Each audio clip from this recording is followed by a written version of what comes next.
The word jihad is mentioned in the Quran about 41 times. The words mercy, peace, and compassion are mentioned about 355 times. Yes, come in. Come on in, Riaz. Sit down, please.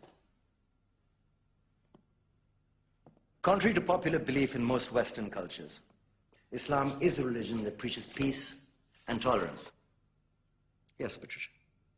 If Islam truly is a religion that preaches peace, then how come the world's most troubled spots, the West Bank, Afghanistan, Pakistan, Iraq, they're all plagued with Islamic terrorism? Well, that depends on your definition of terrorism. Some might argue that the U.S. invasions of countries like Iraq and Afghanistan are also acts of terrorism. Those were acts of war to get rid of despotic regimes. Or a means of getting at a country's oil.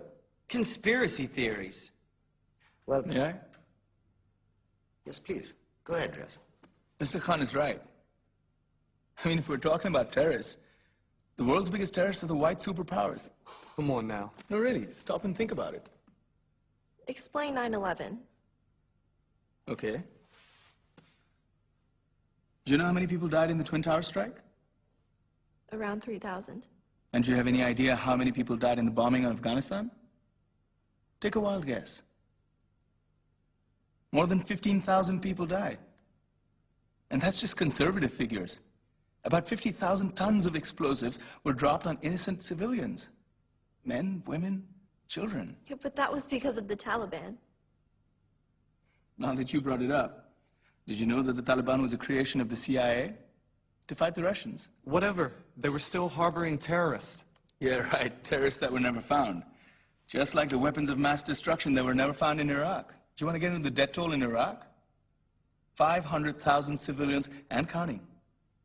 And what do Britain and America say when they don't find these weapons? It's simple. They just say sorry. And still refuse to relinquish control of these countries. What are you trying to say? What I'm trying to say is that just because you're American, wear a fancy suit, and call yourself the president, doesn't make you any less of a terrorist. I'm saying that if you don't stop meddling in other people's countries, you will face a backlash. If Muslims like you feel that way, then why don't you get out of our country? We will. As soon as you promise to leave ours.